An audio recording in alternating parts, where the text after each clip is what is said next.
English source for all things Olympiacos FC and Greek football. The first day of training is when I realized, this is why they win the league every year. When I spoke with Kevin, if I gonna sign or no for Olympiacos, he said, "You are crazy, go direct, my friend." Να πετύχω, ήθελα να μείνω στην ιστορία του Ολυμπιακού. I can't speak, sure. Yeah. Έλα μαλάκα! Σαγαπού πάρα πολύ, Πειραιάς. Είμαι Γάβρος πάντα, όλοι μαζί.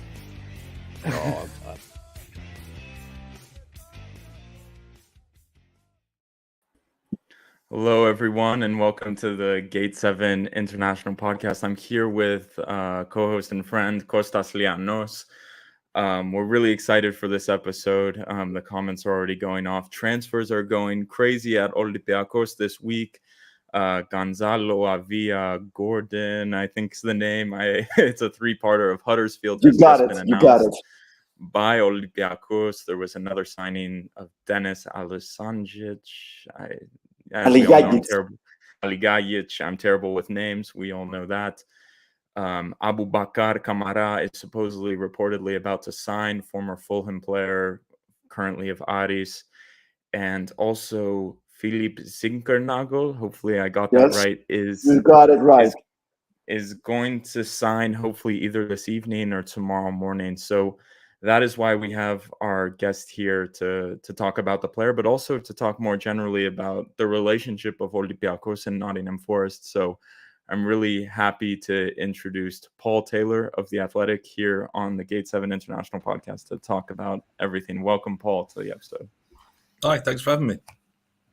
Great to have you. So great to have you, and thank you so much. So I guess we'll jump right into it with Philip Zinckernagel. That's going to be, I already saw in the Greek media, they're already saying, like, how is this going to work, you know? So if it helps, everybody at Forest just used to call him Zinck. Zinck? I started doing that as well. Yeah, we should start doing that too. So I guess the history is Olympiacos is going to sign Zinck for €2 million roughly from Watford. Last season, he was on loan at Nottingham Forest. So could you just give us a general background of the player? What type of player are we looking at? Because a lot of people are saying, is he a winger? Is he a 10? Where's he going to play for Olympiacos? So what's the background? Where did he play at Forest? It was interesting because he actually signed for Forest partly because of the position that Forest were going to play him in. When he was at Watford, he got a little bit frustrated because he was playing as a kind of number 8 or a number 6 even. You know, it was like an orthodox central midfielder with a bit of defensive duty and was sort of sitting deep and using his passing ability to, you know, spray passes around. Whereas what he really wanted was to be more of an attacking player, more of a final third player, and that's why he came to Forest. And at Forest, he always played as a kind of number 10, sitting just behind the striker, or occasionally on the right or the left of a 3, just behind the striker. He very much had an attacking role, had lots of time on the ball, was creative, was clever, was intelligent, a really nice player to watch. And that was why he came to Forest. That was what he did very well at Forest. And I imagine that's why Olympiacos would probably sign him, I suppose, to provide that kind of attacking threat and guile in the final third. Yeah, something Olympiacos did not have last season as an understatement. Goals were massively lacking. So would you say his best position is out wide or maybe behind the striker? Because Olympiacos, Pedro Martins has been tinkering a bit with the system. We're not sure where he's going to go with a 4-3-3, 4-2-3-1 as he did his first 2 seasons at Olympiacos, or maybe even back to a back 3. Where could we expect maybe to see the best out of Zinckernagel? Well, he played in a 4-2-3-1 at Forest, and he also played in a team that played with a back 3 as well. You know, Forest kind of played a 3-4-1-2 for much of the season, where Zinckernagel will be the 1.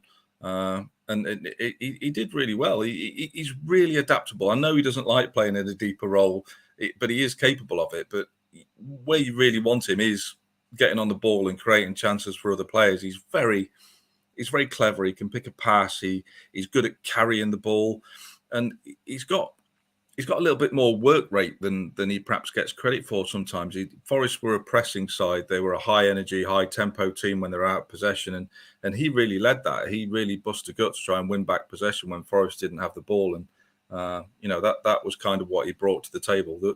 If I'm entirely honest, he'd have a game where he looked like an absolute world beater, and then he wouldn't do much for the next 2 games sometimes. He had a habit of being a little bit up and down, which I think is why Watford were a little bit frustrated with him and perhaps why Forest ended up getting him. But when he was at his best, he's absolutely brilliant. He was a very, very good Championship footballer that was a huge asset for Forest in a side that ultimately won promotion.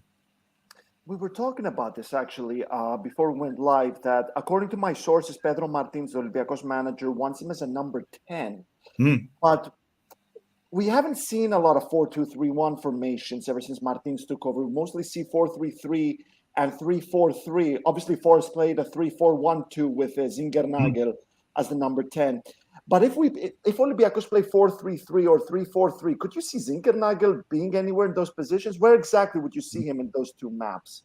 He's played on the right and the left in that kind of formation. He's a very versatile attacking player. I think what you want from it, he's never going to be an out and out.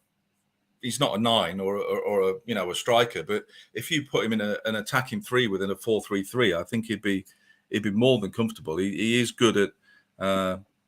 He can carry the ball, he can dribble, he can beat a man. So if you put him on the right or the left in a 4-3-3, I think he'd be perfectly comfortable at getting in there and delivering crosses or even cutting inside and having a shot himself. He's never been shy about having a go if the chance arises. So I could see him slotting comfortably into a 4-3-3. To be honest, I don't think that'd be a massive issue for him.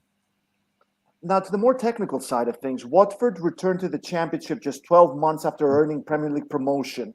Zinckernagel helped them return to the top tier, just like he did at Forest during his loan stint last season. But why did the Hornets sell him, and why did they accept such a low fee for a talented player like him? We're talking about north of 2 million euros. I know that seems cheap to me as well. To be fair, I don't honestly know. I don't know whether he was keen for a fresh start somewhere else. I don't know whether he looked at the Watford situation and thought he might end up playing. I know they've got a different manager now. I don't know if he had fears about playing in a deeper role again. I suspect not, given that they have changed. But who knows? It must be a personal thing with him. But he looked a really good player at Forest, and I always had a question about whether they would sign him if they're in the Premier League or not. I don't know if he's a Premier League player, but at the same time, I am very surprised that Watford didn't want him for their Championship promotion push, because at the end of the day, he's won promotion 2 years in a row.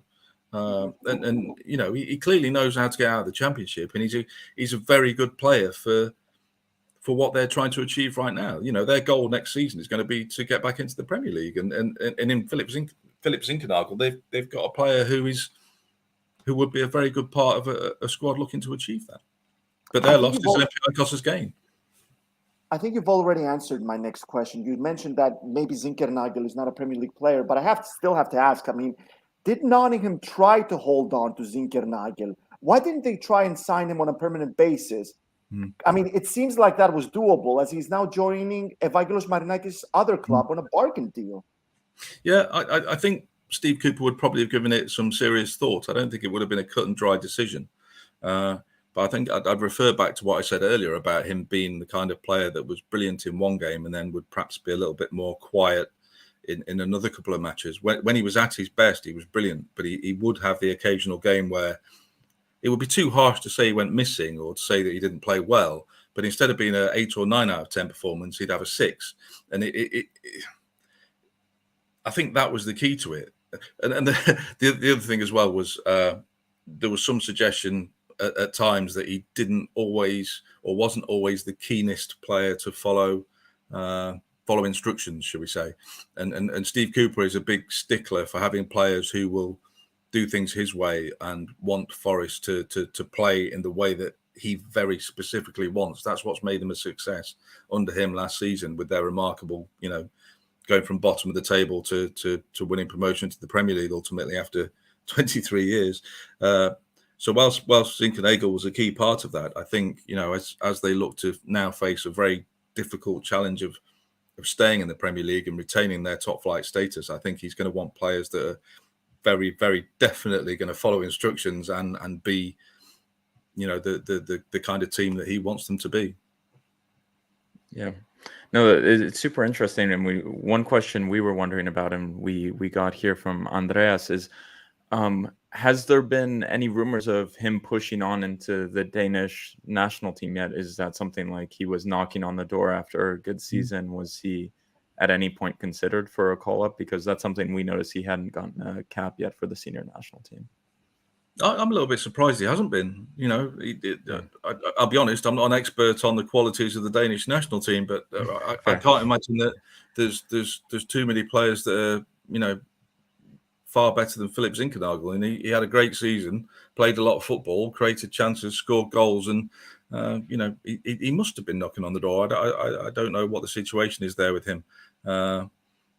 He is a character that speaks his mind. He's a hugely charming man. He's a very intelligent man, and it was always a pleasure talking to him. But he's not shy about sharing an opinion. So I don't know if that worked against him. Yeah, I think we saw that when he flew into Athens, and you saw him in this whole black outfit and almost a winter coat, and it's 38 degrees outside. I think the fans got a laugh out of that. It seemed like he was really into the fashion, and he may not have, once he stepped outside of the airport, he may have realized that that's not gonna work in Athens for sure. Let's not beat around the bush. He's a very good-looking man, isn't he? He is. That's one thing I noticed. He's very stylish. You can tell he's into the fashion, and we've had those types come through as well. Costa may remember. Kostas Tsimikas was very into the fashion when he was at Olympiacos, and now he's at Liverpool. He has all these different haircuts. He has all these new tattoos and everything. So I think he'll fit in just fine. Jan Villa as well drives around his Lamborghini SUV. I didn't even know they made Lamborghini SUVs, but he'll fit in just fine with the crowd. But going back to some of the rumors, we've been hearing about a player from Brazil named Gustavo Scarpa. We've also been seeing him linked with Forest. Do you know anything about him going a bit away from Zinckernagel? Have you heard of links in the past? Because he's kind of come out of nowhere for the Greek media. So we're wondering if that's someone who's been linked with Forest before, or if that's new to all of us here in the Marinakis family, I guess. I read a few reports myself. He's not a name that I've heard being at the top of Forest list. That doesn't mean that it. The thing with Forest is that they have now a lot of people involved in recruitment. There's several different parties. It's worked out really well. Their recruitment last season was brilliant, but these signings can come a little bit out of the blue sometimes if one party is perhaps working on it while the others don't know. But no, he's not one I've particularly heard of. But it happens so often, doesn't it? There's so many times, probably 5 or 6 times even in recent years, where players have been linked with both clubs. It's quite interesting how often that happens. I have to say, my sources as well. I heard those rumors about the Gustavo Scarpa, who's apparently a really good player. I haven't seen him play personally, but he is not linked with Nottingham Forest according to my sources that I've spoken to. But he's very much in Olympiacos' radar.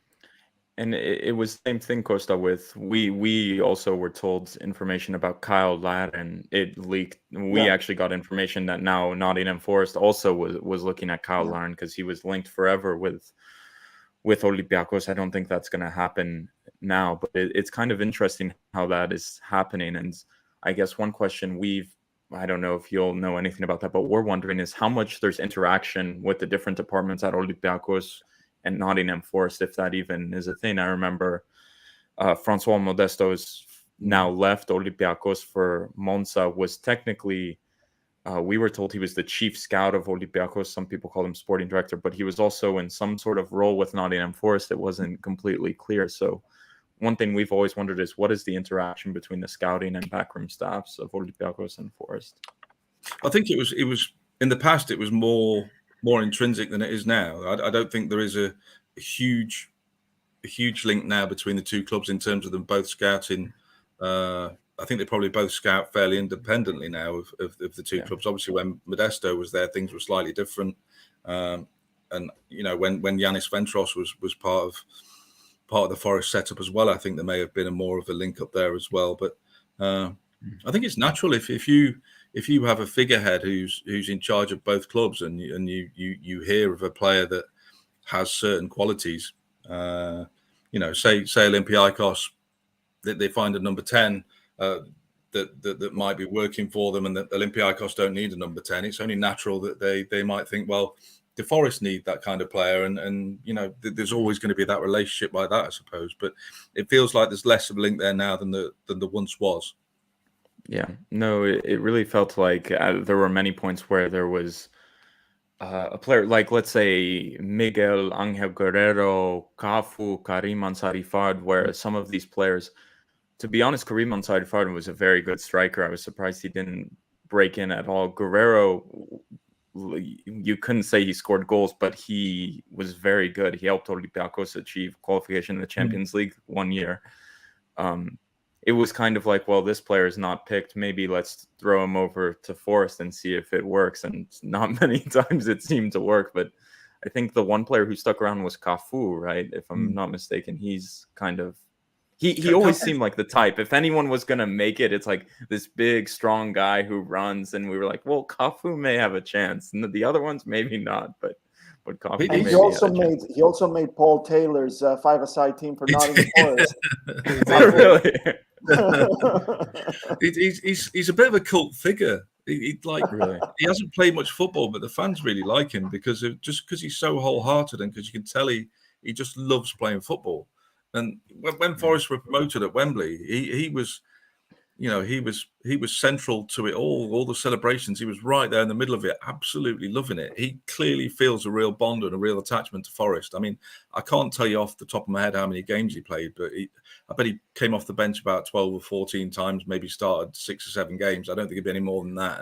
But still, he's really bought into life at Forest, and you kind of want to see players like that do well, just because their attitude is great. Steve Cooper's spoken about him. He said that every day in training, his attitude is exemplary, and he clearly just really loves life at Forest, and busting a gut to try and get his chance. So that's part of the reason why I picked him in that five-a-side team. But it's just I wanted to see him get a game, I think. No, that's great. And more generally, I guess we wanted to ask how. This has always been the narrative, I think, since Marinakis went over to England and bought Nottingham Forest. How have the fans seen this sort of juggling act? It seems at points Olympiacos fans are upset that maybe he pays too much attention to Forest, and then other times we've seen on social media Forest fans saying, "You're sending us your garbage players. No, you don't care about Forest." How has that narrative seemed to change?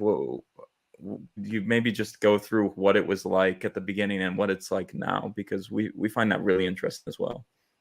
I think the interesting thing will be to see if it changes now, because I mean, I was talking to Ari about it, and he was saying that from his point of view, there was a personal feeling that it might be now that Olympiacos might be the team that benefit from maybe players going from Forest the other way. We've had so many players go from Olympiacos to Forest.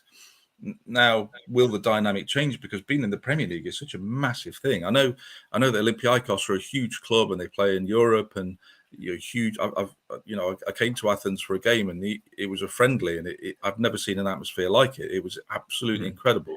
The Gate 7 Ultras were, letting off fireworks. The atmosphere was like nothing I've ever seen. I've still got videos on my phone. So you know what a big club it is. You know what a big deal Olympiacos is. But at the same time, what they can't offer is the kind of scale of things that being a Premier League football club offers. And you wonder if the dynamic will now change from perhaps Forest ever so slightly being in the ascendancy when it comes to the relationship between the two clubs. It's going to be really interesting to see. I mean, I know you've got Joao Carvalho over there, and I don't know how well he's been getting on, but maybe he always felt like a player here who had the talent, had the ability, but for whatever reason, it never quite worked out for him in the Championship. I don't know whether it was a physical thing or what, but maybe there is a relationship there to be had between the two clubs if you have players with certain qualities that might fit one club more than the other. Yeah, no, I think that's exactly a good point. And the best example, I think, could be some of the players Olympiacos have sent to the Premier League who are doing very well, such as Jose Sa. Maybe he wouldn't have gone over because now Nottingham Forest, I've read, is looking for a goalkeeper. He wouldn't have gone to Wolves. He would have gone to Forest. And I think he was voted one of the best keepers in the Premier League last season, or was one up there. And of course, Daniel Podence as well has gone over, Luka Milivojevic. So kind of when a player comes to Olympiacos or is maybe interested, they say maybe 1.5 seasons here at Olympiacos, I show my stuff, I can make a step to the Premier League. So it could also boost Olympiacos' transfer strategy in that they're offering a pathway to the best football division in the world. So that's another aspect I've thought about. What about you, Costa? Do you have any points on this? Well, I mean, obviously, Olympiacos has been opening a lot of doors in the Premier League. I agree totally with Paul. I mean, this is the biggest challenge Marinakis is dealing with ever since deciding to take over Nottingham Forest, because Olympiacos have a very demanding crowd. Olympiacos, yes, they're a Greek team. Yes, they always win the Greek league. The Greek league cannot be compared to the top 5 in the world in any way, shape, or form. But Olympiacos are a very big club with very demanding fans. They demand victory. They demand success. They demand the title. Anything less than that leads to dire repercussions. It's going to be very interesting to see what happens right here, because Marinakis has to deal with 2 very demanding clubs with 2 very demanding fans. I don't know. How do you? I mean, I guess I'm asking you for your prediction here, Paul. I mean, how do you see this panning out here? You got to do some major juggling here. Yeah, I think the long and the short of it, regardless of whether you have an interest in another football club or not, if you, after 23 years of being the man that's led Forest out of the Championship and back into the Premier League, you just have to be committed to making sure they stay there, because it's been so long. It has, and you look at the players that Forest have been linked with. They're looking to spend some reasonably serious money on players. Even the ones they've been linked with, you can see them spending 40-60 million pounds, and that is it's a large degree of commitment. Even Dean Henderson, who they're trying to get on loan, there's talk that Forest will pay his wages in full, and that's got to be something close to £100,000 a week, which is triple anything that they're paying at the minute easily. So that's a sign of commitment. And I know the money goes up hugely once you're in the Premier League, what with all the extra TV money and such like. It's just a whole different world. But it still feels like there's a huge commitment there to keeping Forest in the top flight, and hopefully that'll prove to be the case, because even if you stay up for one season, then all of a sudden you're in such a better place to go and push on again and try and establish yourself back up there where they were all those years ago. You touched on it. I would like to go a little deeper on it, because according to my information, Taiwo Awoni's record-breaking arrival from Union Berlin to Nottingham Forest is pretty much done, following a €20 million deal that will see 10% going to former club Liverpool. You reported, and you just said it right now, that Forest have agreed a loan deal for Manchester United goalkeeper Dean Henderson. Well, I hear an announcement could be made by next week. What else do you know about Nottingham's transfer business, and how would you rate Marinakis' performance in the summer market so far? In the summer market so far, I mean, it's hard to say because, they haven't even made a signing, but the players that they're going after have been, really high caliber. You look at, they're really keen on Morgan Gibbs-White as well, which would be a heck of a signing. And, to go back to the whole Zinckernagel situation, that's probably one of the reasons why they weren't perhaps busting a gut to get him, because if they get Gibbs-White, it would be a huge step up in class for a player that plays in a similar role. It's the same with Keenan Davis and Awoniyi. Davis was great last season, but if they get Taiwo from Union Berlin, then he would be a similar player, but a step up in quality again. So it does feel like they're targeting players that will immediately make them stronger, and also at the same time that whilst they're investing money in these players, they're all players who are still relatively young and would, in theory, only go up in value and would still be attractive to other sides if the worst happens, say, and Forest do get relegated next season. Then they've got saleable assets that they could move on without necessarily, going back into the Championship with a huge wage bill of of players who are over the age of 30, have no transfer value, are earning huge wages, and find themselves in financial trouble like so many clubs have done when they've gone down. It feels like there's some careful planning and careful thought going into building a squad that can keep Forest up. But if the worst happens, they're going to have a group of players, hopefully, that aren't going to cripple the club financially moving forward. How should Marinakis approach the summer market, considering that many of the players that helped the team gain promotion last season were on loan, and some of them have either left, like Zinckernagel, or are ready to go, such as Jed Spence to Tottenham? Jed Spence is a tough one. I mean, Forest were really keen to get him back, and you can understand why. But I think there was talk at one stage last season that Middlesbrough would be wanting around £12 million for him, which would seem a relatively reasonable amount of money. But once Tottenham became interested and once Forest got promotion, that kind of figure seems to have gone up more towards around the £20 million mark, which seems, what a great player he is. What a great young lad, enthusiastic, keen to learn. Another one that would only go up in value, but £20 million seems a little bit rich for a player that's basically had one outstanding season. So you can understand why they've kind of started to move on to potentially different targets rather than trying to spend £20 million on a player that feels a bit rich, particularly when Spurs are interested. And let's be honest, I believe he grew up as a Spurs fan and his family are Spurs fans, and they can offer things that Forest can't. So maybe you sort of hold your hands up and say, well, fair enough, we'll move on to different targets that might be better value for us. James Garner, what a great signing he was. And, I think there's a feeling that even though they're getting one player on loan from Manchester United, there might be ways to work around that. I'm not sure if I'm entirely honest. Possibly.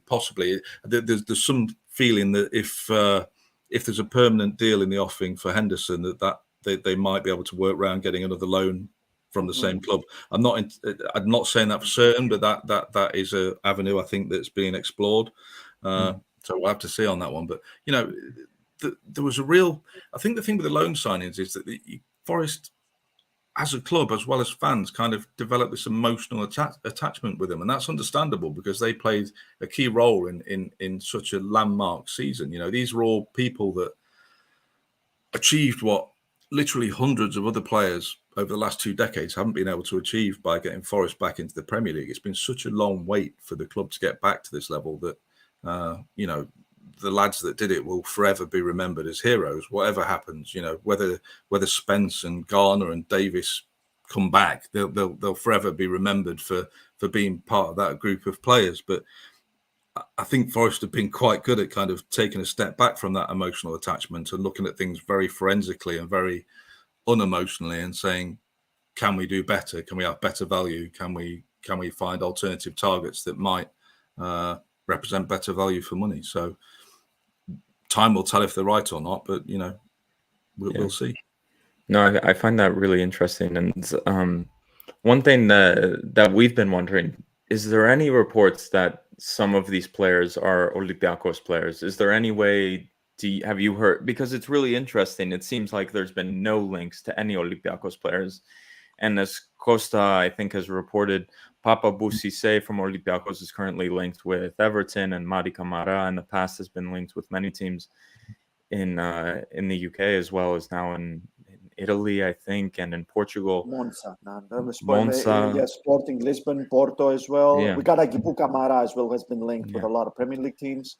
So do you see any road for Olympiacos players or rumors of Olympiacos players coming to Nottingham Forest? Because up to this point, I would have thought there would be more rumors. It's kind of a cheap, easy story to sell. Well, Madi Camara to Forest, but it seems like there hasn't been those links. Do you think those could develop maybe later into the summer? Well, you guys might actually know better than me on this one, to be fair. I haven't actually heard any names linked, but Yeah, that's the thing. We haven't heard any. So it was kind of surprising because when we saw Forest go up, we thought, well, here's a few stories you can sell instantly. You can say Madi Camara, Papa Boussissé. But how would that go down, though? Would that not go down really extraordinarily badly with the Olympiacos fan base if all of a sudden your best players were being linked with Forest? Would that not? I think that's a good question. For a lot of unreasonable fans, they would not go down well. But I think for a lot of reasonable fans, it seems, well, a chapter's closing. Madi Camara has been at Olympiacos for 4 years. Papa Boussisse's been here longer. Players like that aren't meant to stay at Olympiacos so long. We want them to stay and develop, but it seems like they're almost plateauing at this point. If we could sell them to Forest and maybe open up some funds to go somewhere else, it could be an opportunity to see them shine, because I think a lot of Olympiacos fans get joy in seeing players we produce go on and be great in the Champions League. Seeing Jose Sa, or the Premier League, seeing Jose Sa be voted one of the best keepers this past year in the Premier League, it brings joy to me. And seeing Daniel Podense perform magically, Really it's kind of it kind of makes us feel, well, we were right. These were players that we knew were quite good, and we've seen them go on. But as Costa may know, a lot of people aren't happy like that. They're like, we want to keep the player forever. But I see it as a good path, maybe to move some players on and maybe seeing them move into the Premier League. I don't know, Costa, what do you think? I think Cissé and the Camaras, Podense, Sa before them, Milivojevic, Miralas as well before them. They're the kind of players that they don't stay at Olympiacos. They don't retire at Olympiacos. They come at a young age. They're super talented. They got good agents, and they can bring you a good penny. If that means going to Nottingham Forest for a really good price, the owner, makes it work so that Olympiacos get a really good profit out of this, then I don't think a lot of people would care. But I think it's the finances that they're looking into, because they're thinking, if Cissé, for example, doesn't go to Nottingham, maybe he can get a sweeter price to go to another club elsewhere. I think that's how they see it. That's how they see the whole deal. It's all about profit at the end of the day. So they can get money to buy an even better player, or keep up bringing some young players coming in. Is that how Nottingham Forest see it as well? I mean, we haven't done that a lot. We only had Carvalho coming to Olympiacos from Nottingham Forest, if I'm not mistaken, so far. Yeah. How's he getting on? I think he's doing well. Some impressive performances coming in, some impact performances off the bench. He's in Austria right now doing preseason. He has been cut. That's good, because we have had some surprises like Kostas Fortounis, who was praised by Pep Guardiola only 2 years ago, and he seems like he's done with the team. He's joined the team. Some impressive performances. Plays in the wings. Plays at number 10. Sometimes I think a little deeper as well. But so far, so good. It'll be very interesting to see what he does, and especially now with the Champions League qualifiers coming up. Yeah, exactly. Joao Carvalho, I think. To be honest, I think in January the coach didn't want him. That's the information we got, and that we were told Pedro Martins was a bit colder. But to be honest, Olympiacos could barely score a goal in January. They ended the season barely able to score a goal, and Joao Carvalho came in and provided quite a few assists and a few goals every now and then. And the team needed that after Kostas Fortounis' first ACL injury, then the second. Also, we're now looking at Mathieu Valbuena at 38 years old. There isn't another creative midfielder. They've tried the two Camaras at that more attacking role, and it hasn't worked extremely well from a creative point of view. So Carvalho offers something Olympiacos hasn't had since the aging of Valbuena and the injuries of Fortounis, a bit of flair, a bit of creativity, because a lot of times in Greece, if we're being honest, it's just that we're going to sit all the way back and you gotta score a goal on us in this really poor field that we're playing at. And Carvalho knew how to open up a team, and that's something Olympiacos, even now going into preseason, you're wondering, are we going to be able to solve that? The fullbacks were really bad last season. The wingers were really bad. So hopefully with Zinckernagel, with the new signing from Huddersfield, Costa say it, Alvarez, what was the name? Avila.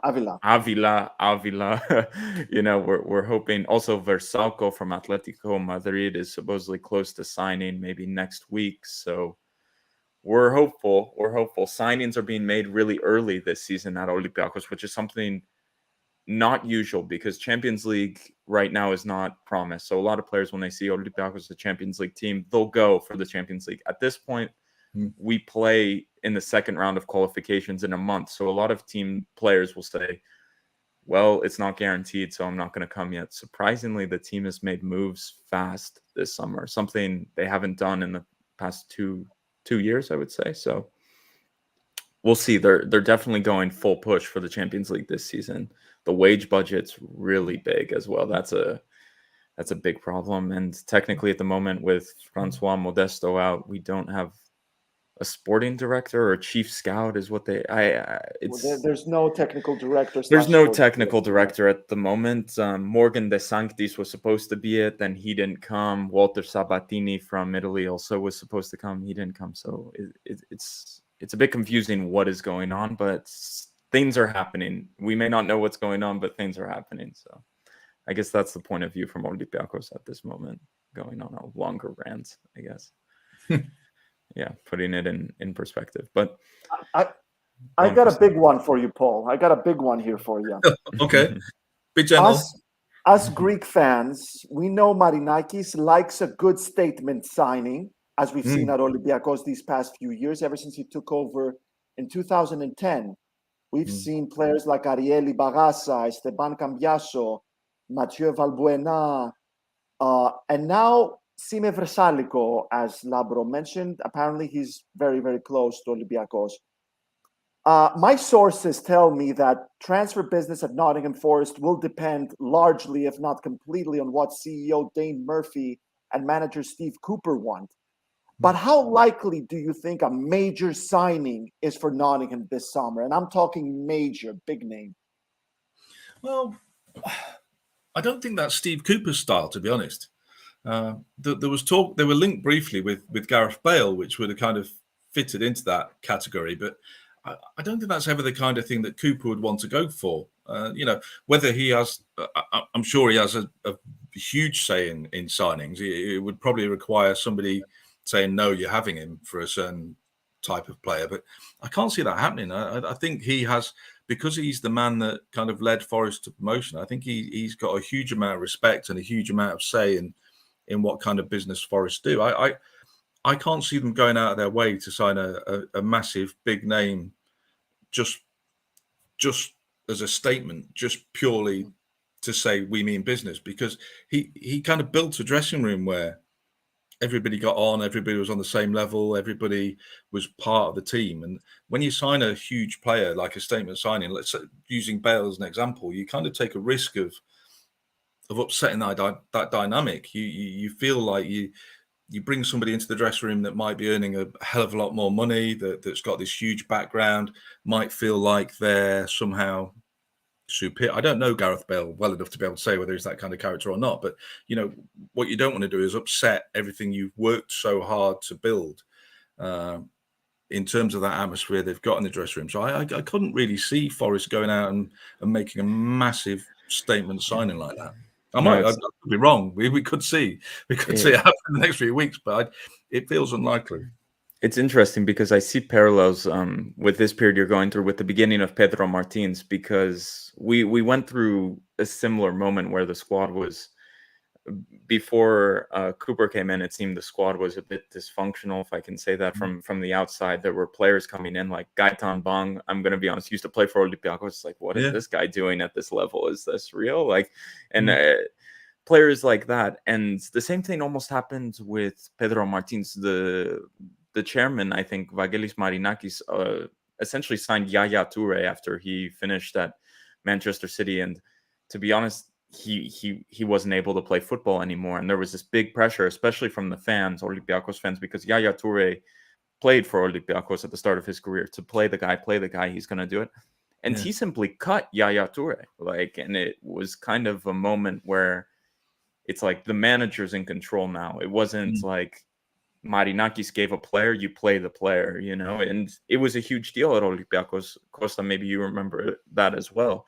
He basically, I think Toure played 3 games and he essentially said, you're done. And he left. And I don't think he played football really that competitively since. So I see parallels from that situation. But I guess a different situation though, because Nottingham Forest had a great success, whereas Olympiacos had a huge failure. They finished third, and it was their worst season for 25 years. Whereas Nottingham are back in the Premier League for 23 years. It's true. I think they will make statement signings of a sort. If they got Gibbs White, if they if they get, when Oniyi gets over the line, I hope I'm saying that right, by the way. I'm having paranoia like yours now. Yeah, no, I'm terrible with the names. Don't worry. This is a safe space for saying names terribly. We have a lot of confusing, terrible. Like what I swear, sometimes I see a player linked with Olympiacos, and I look and I say, how did they spell this name in Greek? It's so confusing even in English to say it. So you read the name in Greek and then you have to go check it in English and you're still confused. So I'm right there with you. Yeah. I think they will make they're going to make good signings, hopefully, and they will, there's a lot to be excited about. Don't get me wrong. I think they're going to hopefully have quite a strong team by the time they head to Newcastle for that opening day. It's just so exciting just being in the Premier League. You looked at the fixture list and you went through it all and you kind of felt a bit daunted a little bit, but then, you get used to it and you think, Forest played Arsenal. They beat Arsenal. They beat Leicester. They gave Liverpool a heck of a good game in the FA Cup. So they need to show huge respect to the people they're going to be playing, but I don't think they've got anything to be scared of if they go out and produce this to the same level that they did, last season. Just don't be afraid. Go and show what you can do. Please correct me if I'm wrong, because my history might be a little off. But last time Nottingham were in the Premier League, it was 23 years ago, and it was quite a disastrous season. Kevin Campbell left before it even started. There was a bit of friction with the rest of the players. A lot of them were unhappy with that, and that showed on the pitch. It was quite a difficult season. Terry Venables was the manager, if I'm not mistaken, last time out. No, it was Ron Atkinson. Ron Atkinson, yeah. Similar kind of old school kind of manager. Yeah. Experienced guy. So we talked about this being the biggest challenge of Marinakis' stint as Nottingham owner. What can he learn from that disastrous season to make sure that Nottingham Forest don't just drop and go back to the championship just 12 months after getting promotion? Yeah.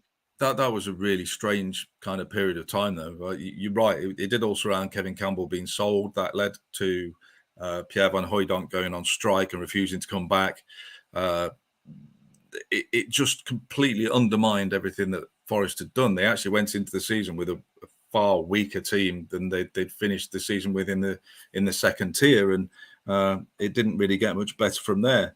So, I guess the lesson, if there's a lesson to be learned, it is don't sell your best players when you get promoted.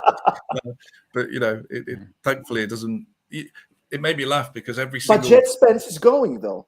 Jed Spence is going, but every single transfer window for what seems like the past 5 years, Joe Worrell's been linked with Burnley. So for the first time this summer, it's probably the first transfer window where Joe Worrell won't be linked with Burnley, and he'll happily be staying rather than going to play for them in the Championship. Forest are losing key players.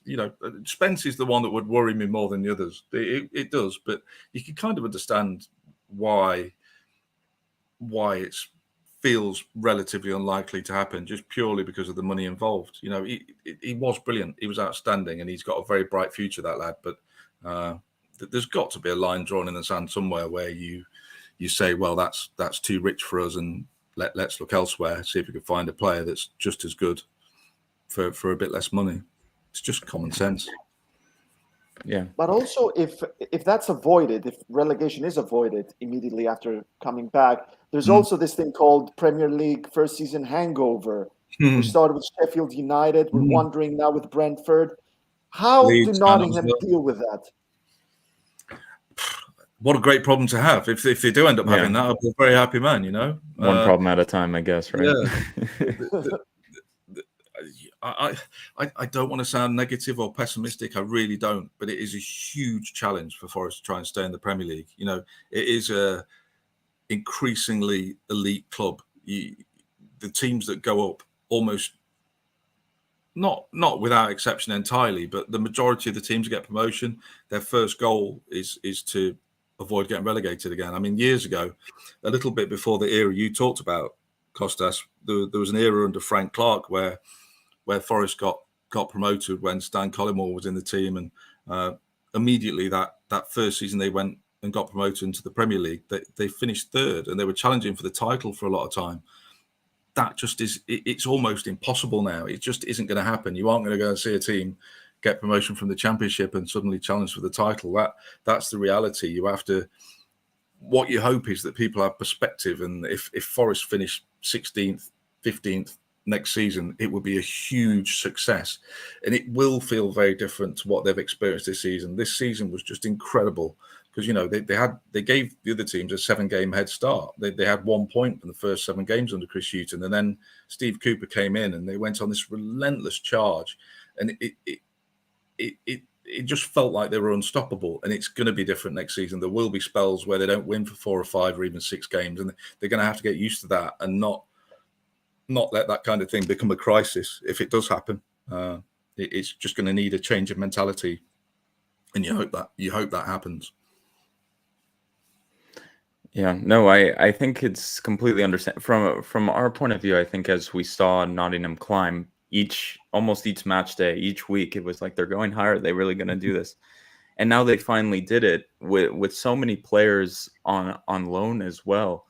Is there almost this feeling like we're the massive underdogs? Let's just go for it, because I saw there's already early betting saying Nottingham Forest the favorite to go down, which makes sense. A lot of their great players left because they were their loanees. I guess is there just a feeling, well, everyone's expecting us to go down, let's just give it our best and hope for the best type thing. I don't know. Do you know what I hope? I hope what made Forest strong last season was that whoever they played, whether it was Liverpool, Arsenal, Leicester, Huddersfield, Fulham, whoever it was, no matter how good the opposition, they were really positive and they tried to win. They never set up negatively. They never set up. They were always defensively disciplined and organised and didn't give a lot away. But they wanted to attack. They wanted to hit teams on the counter. They wanted to be positive. They wanted to play with pace and purpose and get the ball forward. And they created lots of chances. And you don't want them to change, even though they're going into the Premier League in a whole different world. You want them to maintain that same outlook, because I just don't think they'd thrive in the same way. If they go into the Premier League and try and defend their way to safety, I think it would be pretty bleak. I think they've got to try and be mentally strong enough and brave enough to go and do what they do best. Stay attacking, stay positive. And if it doesn't get you where you want to be, so be it. But at least then you can sort of maintain that outlook again the following season, and hopefully that would get you promotion again. So believe in your identity, believe in the way you do things, and believe that it will bring you more success as it did last season. So hopefully they'll have the guts to go out there and carry on doing what they do. Yeah. And I guess now I guess that's all the questions we have. There's some questions that I think fans have dropped. Thank you to everyone who's following. Make sure this is usually not my job. Like and subscribe. I think there's like a little banner. Yes, we have it. Here it is. Like and subscribe for all of the Olympiacos content, guys. The summer's just starting. We've got tons of news. Zinckernagel, of course, set to be announced this evening or even tomorrow. I think tomorrow. Reportedly, he's flying to Austria either tomorrow morning or this evening. Of course, Gonzalo Avia Gordon from Huddersfield, who was just announced, the right back. He's been signed. He is currently in Austria training with Olympiacos. We have all the news coming, and we also have the Dennis Alijavic deep dive. Adi did it. He looked into the player. We have all the information of this Czech under 21 player who supposedly has huge talent. Super exciting for Olympiacos. So I guess we'll just open it up to questions now that I did that. Tom is asking here, Paul, how many players do Forest need? 8 to 10? That's a good question. I'm also wondering, is Cafu going to leave? Is Bong going to leave? Is there any movement on that? I guess there's players who are championship level. Bong's gone. Oh, no. Wow. I didn't even think he was good enough for the championship, to be honest. But well, he played for Olympiacos, and I was like, this is the most ordinary player I've ever seen. I was so surprised when I saw him. I think the first time I saw him when he was waving the trophies around, because I watched the final game, and I was like, wait. He's still around. What? But He never did it at Forest. He never looked the part of Forest either, but he played 100-odd games in the Premier League for Brighton. I was about to say. I can't believe it. I spoke to people at Brighton when he signed for Forest, and they just said he was steady, reliable, unspectacular, but solid. And in the kindest possible way, I don't think we ever saw that either. But, I agree. I totally agree. So I guess going to the question, do you think 8 to 10 players sounds about right for Forest? I hadn't really thought about this, but when you think about the number of players that have gone, all the loan signings, and the players who are out of contract, then yes, that probably sounds like a reasonable figure. They've got young players coming through. They think a lot of, but they're probably not ready for the Premier League yet, if we're entirely honest. And there are key positions that they need. They're short in both fullback positions. They need another striker, if not 2 strikers, probably another winger, maybe another number 10. Even beyond Gibbs White, if they get him. So yeah, when you look at it that way, there probably is going to need to be at least 8 to 10 new players, because when you look at the squad they've actually physically got at the minute, it's a little bit thin in terms of numbers. Yeah, no, it's really interesting, the numbers. I think exactly like who are you going to replace? I think also the bench is bigger in the Premier League, right? I think yes. So they've had to make their dugouts bigger so that they can accommodate more substitutes. I read your guys' story. That was so interesting on the stadium adjustments. Because you would never think of those things. The dugout needs to be bigger. The press area needs to be bigger. So it sounds like they have their work cut out. The Premier League used to give clubs a year. They used to give them a season to get the kind of stuff in order, and now they don't. You just get promoted at the very end of May, and by August you're meant to be ready for a new season, and it's a lot of change. It's huge. So I do have some sympathy for Forest. Even the fact they've got to have 10% of their capacity, or 3,000, whichever is the greater, that they have to have that amount of room for away fans. So they've got to restructure the away end a little bit as well to let more fans in. There's a lot of work to be done. Yeah. We got a nice little question from Tom Cobb that I'm reading here. I can't put it out because I'm not in the technical side of things. But who's the best Olympiacos player currently that would suit Forest, in your opinion? Blimey. That may be a question for us to answer. Yeah, I don't know. Of course, but I would like to ask Paul, because we got Pape Abou-Cissé, who's been linked with a lot of Premier League teams. Madi Camara, who's a midfielder. Pape Abou-Cissé is a centre back. Madi Camara is midfielder. Agipu Camara, a versatile midfielder that can also play in the wings. Oh, who else am I missing? But you also have more experienced players. But you have players. You have players which I don't think are realistic, but you have, of course, Socrates. He played how many years in Germany and in Arsenal, but you also have Manulas. I don't think they came to Olympiacos to close their career, right? So I don't think it's happening.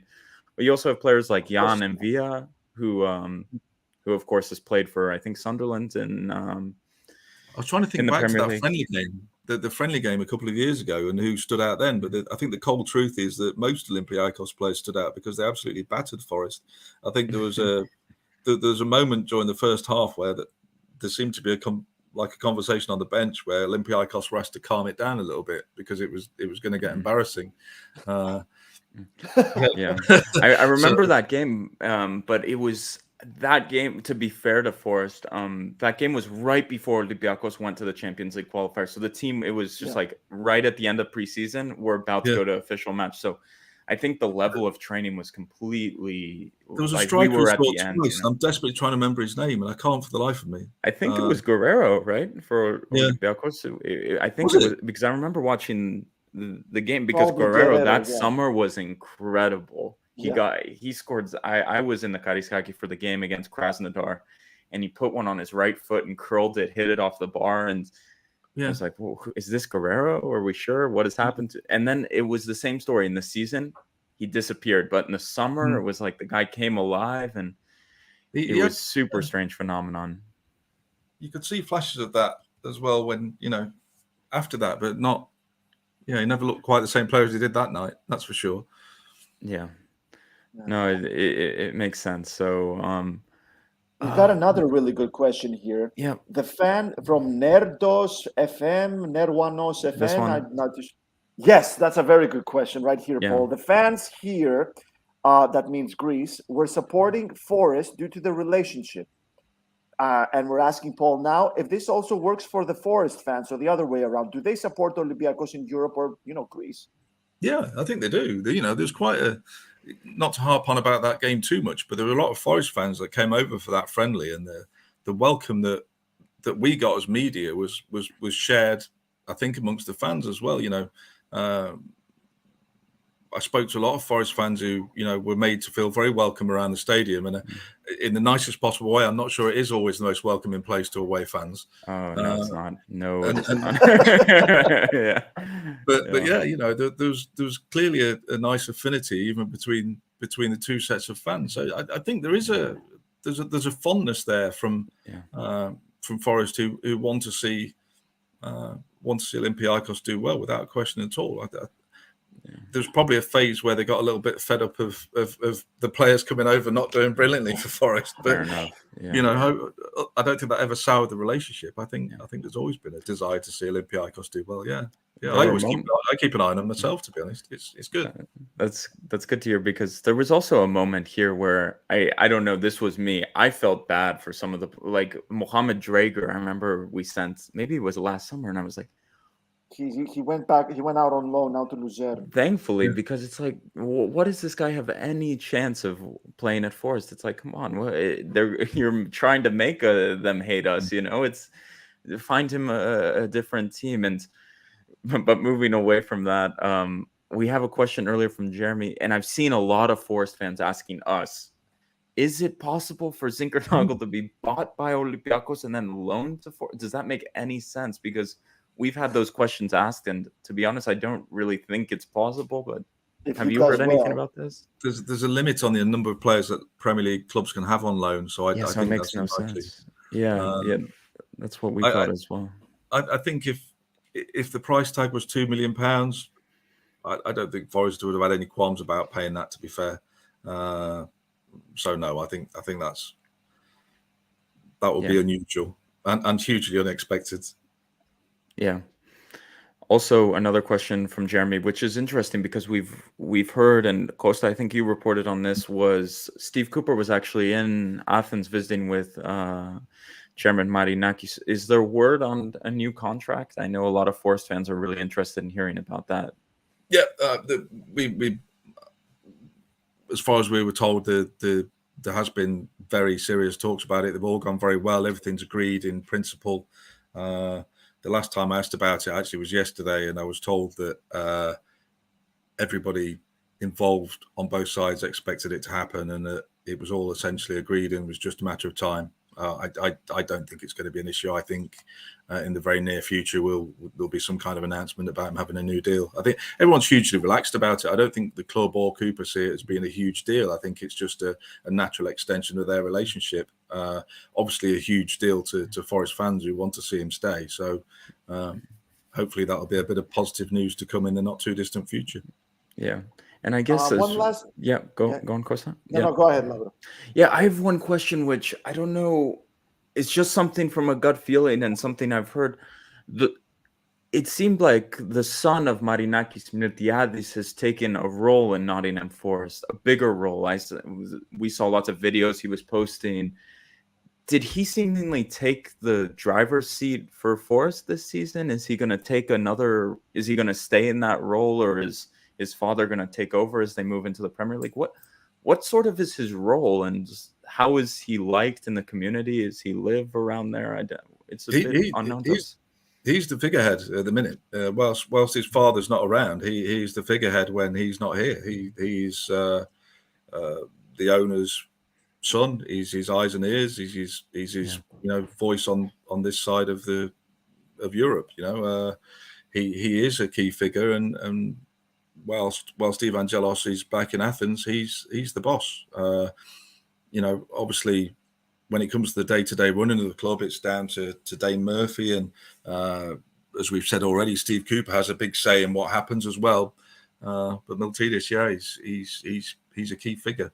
I think what is interesting is that until sort of the final weeks of the season and until the actual celebrations when Forest did win promotion, he managed to sort of stay under the radar quite a lot. I think it was only in recent weeks that his position has become more prominent and more publicly known. So it'll be interesting to see how that dynamic kind of evolves next season, when the club will very much be in more in the spotlight. I think that's one thing that Forest is going to have to get used to. Generally speaking, away from just the ownership, but being in the Premier League is a huge step up from being in the Championship. You're immediately in the media spotlight. There's far more interest in you, and I know the club are actually appointing a lot more staff for their media department just to try and get themselves ready for that. But it is a whole different world. And as we hit the hour mark, Paul, thank you so much for joining us for so long. You've been absolutely great. One last question from a fan called Look at My Eyes DC. Any player for Nottingham that might be better suited in Olympiacos, like a young player that needs experience, someone that doesn't make Cooper's plans? Anyone you reckon that'd be good to go to Olympiacos? That's a big question. It's kind of tough because it's not really a step down to Olympiacos, is it? It's a sideways step. It's not like you would suddenly become a feeder club. The one that just the first name that springs to mind is probably Alex Mighton, because he struggled for game time a little bit. But there was a time in the not too distant past where people at Forest thought that Alex Mighton was going to be a more exciting prospect than Brennan Johnson even. And obviously Brennan's gone on, is now a full Wales international, has been linked with 20-25 million pound moves to other clubs. There's been a heck of a lot of interest in him, and he'll probably be Forest's biggest asset next season. But Alex was always regarded as being a really bright young talent in his own right, and he didn't get many opportunities last season. And if we're entirely blunt, it doesn't feel like he'll get huge amount of chances in the season coming. So he needs to go somewhere to get some football. And if you needed an attacking winger with a lot of pace and directness and trickery, then he'd definitely do a good job for somebody. Yeah, we do need that. Like for what we're sure. hearing. And one name, I think, before Olympiacos signed the fullback of right back of Huddersfield and now Sime Versalco was the Canadian international fullback. I'm forgetting his name, but Maria.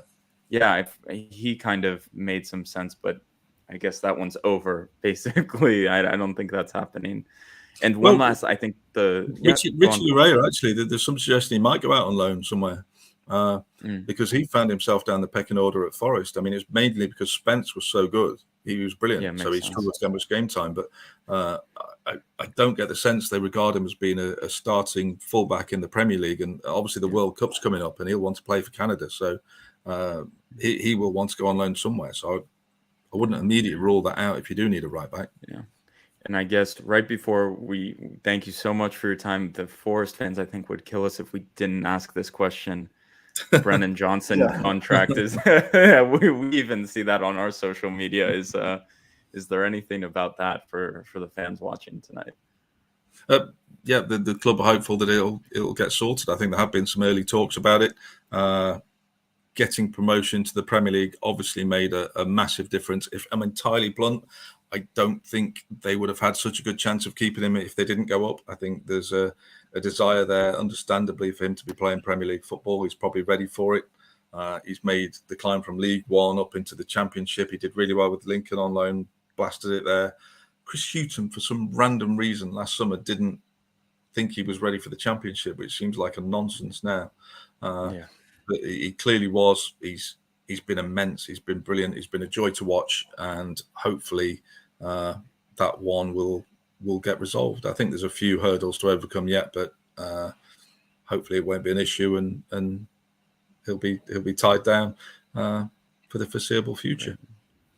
Great. I think Forest fans are very happy to hear that. And on that note, I guess we'll thank you so much here from the Gates Evan International Group for coming on and speaking with us about Zinckernagel, but also we've opened the can of worms and going over everything. It's really this dynamic between Forest and Olympiacos. I think it's been so interesting, and I don't think we fully understand it and get it, but it's interesting to discuss how the relationship works and get it from your point of view, because sometimes we read things in Greece. It's like, is this really even real? Who knows? And then read things from your guys' side. So it's interesting to discuss all of it. I hope there's another pre-season game in Athens soon, because I loved it out there. We'd love to have you, Paul. We'd love to have you over. It's good. I loved it there. Piraeus, that little harbour was beautiful. little restaurants It down was. there. Fantastic. Yeah. We'd love to have you back, and we'd love to see you at the City Ground as well. Yes, that'd be good. Yeah. No, that would be great. And on that note, everyone, I guess my co-host would be mad if I don't do this. Make sure to like and subscribe. Also follow us on social media. You guys all know the gist. Gate 7 International. We have the stories of Olympiacos, all of the content in English, especially for you Forest fans. If you want to keep up to date with what's going on at Olympiacos, if you're looking for a source, we've got all you need. We'll be translating everything, bringing you also exclusive information that we get, and of course doing two shows a week on everything that's happening in Piraeus for Olympiacos. Thank you guys so much for following. Let me find the outro. I found it. And thank you again, Paul, so much for coming on and joining us. It's been a great conversation. Goodbye, everyone, and good night.